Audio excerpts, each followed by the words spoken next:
Hello and welcome to News Now. I'm your host, Taylor Inman. We're going over the week's biggest headlines for Northwest Montana. Flathead County health officials confirmed Wednesday a case of measles in a county resident who recently traveled outside the area. There's not yet a clear indication of the exact point of exposure, officials said in a May 21st press release. The individual, an adult whose vaccination status remains unknown, is isolating at home, according to the Flathead City County Health Department. County Health Officer Jennifer Rankowski said in a statement that staff swiftly conducted the investigation upon receiving notification from the state and were able to quickly identify close contacts to prevent further spread. They are diligently working with local healthcare providers to remain in communication. Measles is a highly contagious and infectious disease that spreads primarily through the air.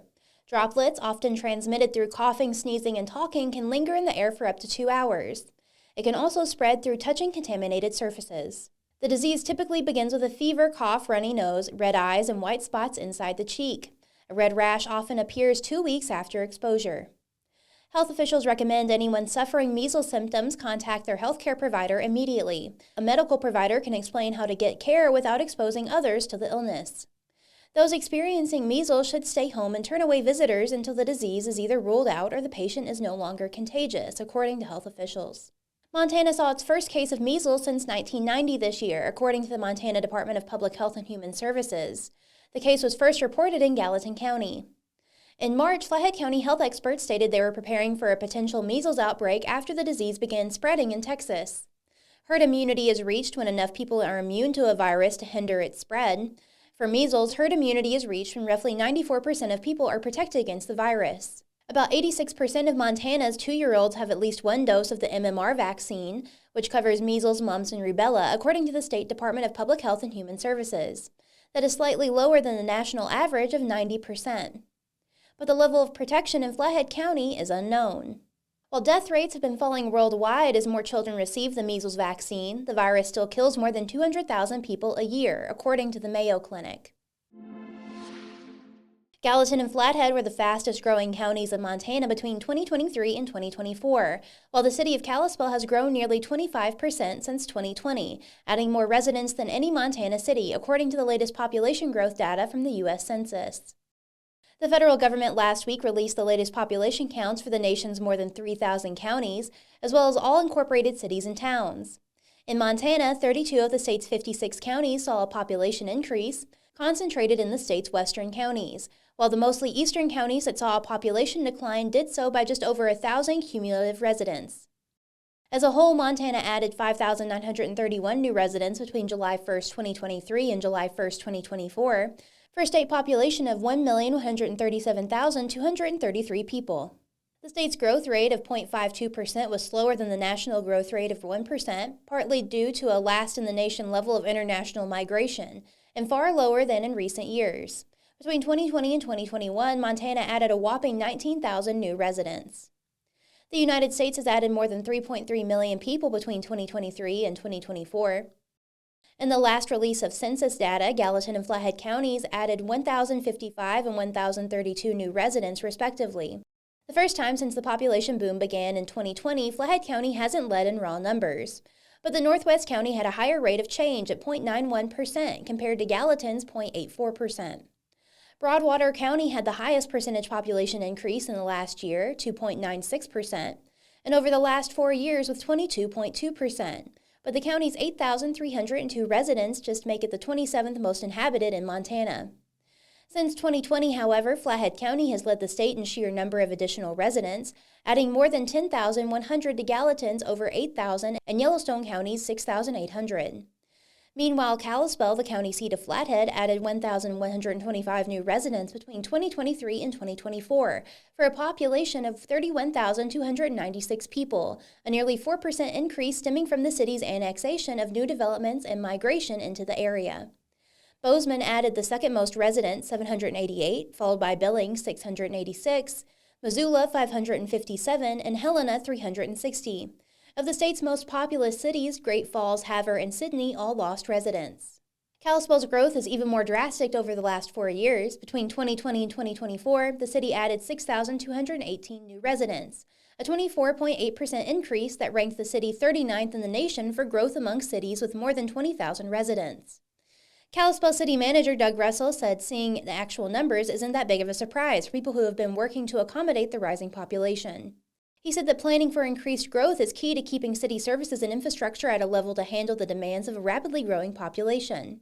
He said, quote, "Our Public Works Department has done a really great job updating facility plans on a routine basis and updating growth models to anticipate where we're going to need to prioritize infrastructure projects," end quote.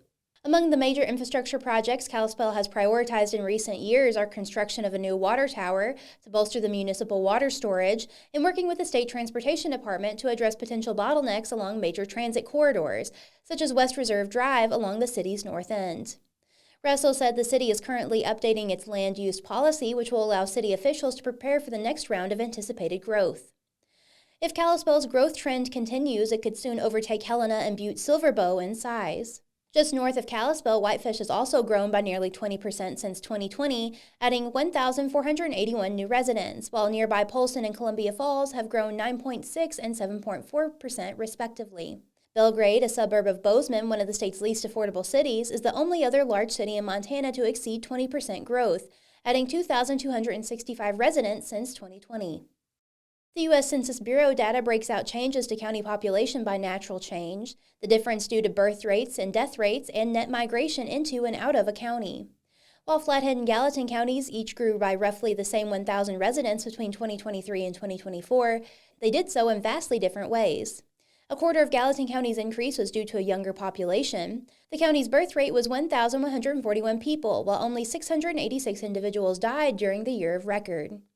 Meanwhile, Flathead, Missoula, and Yellowstone counties had almost equal numbers of births and deaths in their communities, trends that extend back to 2020. Flathead County's primary source of growth is new residents moving to the county.